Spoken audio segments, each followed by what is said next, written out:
Bonjour à toutes et à tous, on démarre ce tour de la presse sportive avec le Brésil qui a remporté un succès étriqué face à la Suisse 1-0. Sans Neymar convalescent, la Seleção s'en est remis à Casemiro qui a fusillé le pauvre Yann Sommer d'une demi-volée splendide. Le Brésil avance vers les 8ème, écrit fièrement le journal brésilien O Dia en ce mardi matin. Malgré l'armada offensive du Brésil, l'Ironi a voulu que ce soit un milieu de terrain défensif qui apporte la lumière à la sélection brésilienne. L'heure est en tous les cas la fête au Brésil où la caipirinha va couler à flot comme le placarde le journal Extra dans son édition du jour. En Espagne, la qualification de la Seleção est aussi mise à l'honneur. Brésil en vue prévient le journal AS. Même son de cloche en une du Mundo Deportivo qui constate que deux nouveaux candidats ont composté leur billet pour les 8ème, le Brésil et le Portugal. Et oui, dans le choc de la soirée, l'autre Seleção a dominé l'Uruguay 2-0 grâce à un doublé de Bruno Fernandes et a validé son billet pour les phases finales de la Coupe du Monde. Un succès sans contestation possible tant la Céleste n'a rien montré sur le terrain.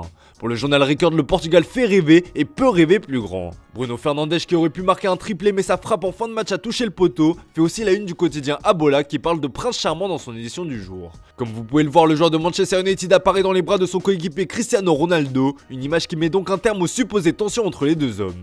D'ailleurs, sur le premier but de Bruno Fernandes, un infime doute subsiste dans l'identité du buteur. Sur le centre-tir du portugais, CR7 est à la réception et donne l'impression de dévier le ballon. Si la FIFA a accordé le but au joueur des Red Devils, le Daily Mirror s'amuse à comparer ce cheveu de dieu de Ronaldo à la main de dieu de Diego Armando Maradona avec l'Argentine. Bon, du côté du Daily Mail, aucun doute, CR7 ne touche pas la balle.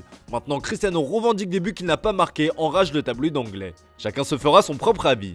On reste dans le royaume de sa majesté avec le choc de la Grande-Bretagne ce soir entre l'Angleterre et le Pays de Galles. La sélection des Three Lions tentera de valider son billet pour les 8ème de finale après la purge délivrée face aux cousins américains. Le Daily Telegraph nous offre une superbe une en ce mardi matin avec les deux stars Harry Kane et Gareth Bale face à face. Un match sous haute tension que tout oppose. Le Daily Mirror résume d'ailleurs parfaitement bien cette opposition en titrant feu et glace. En plus de la rivalité territoriale qui oppose les deux nations, l'Angleterre voudra prendre sa revanche sur le Pays de Galles comme l'indique le Daily Star. Les Anglais sont visiblement rancuniers et n'ont pas oublié la vidéo des Gallois célébrant la défaite de l'Angleterre à l'Euro 2016 face à l'Islande. Un match qui vaudra assurément le détour.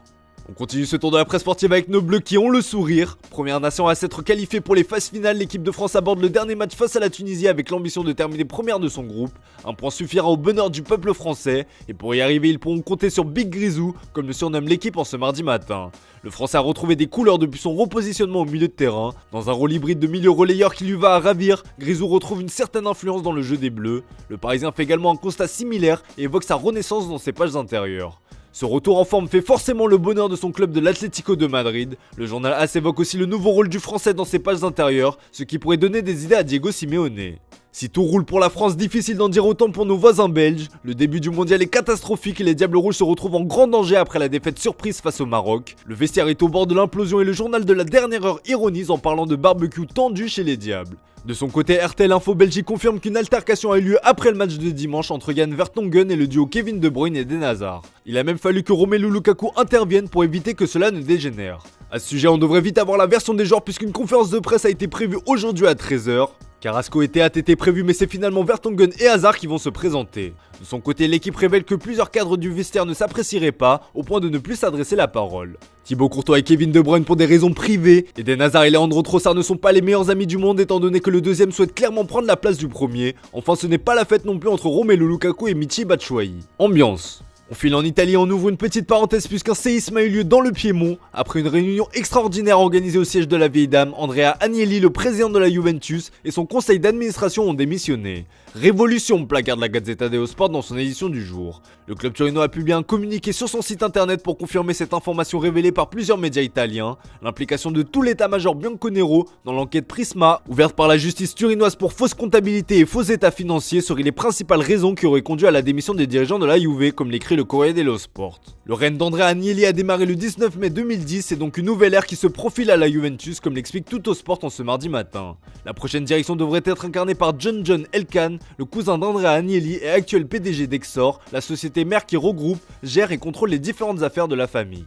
Allez, on termine ce tour de la presse sportive avec la grosse interview de Nasser Al-Khelaifi. Le président du PSG qui se trouve actuellement au Qatar pour la Coupe du Monde a accordé une interview cinglante au journal espagnol Marca. Le dirigeant qatari a joué carte sur table et a balayé l'actualité chaude du club parisien. Le premier point abordé a été la vente du club, et bien ce dernier a mis les points sur les i et les barres sur les t.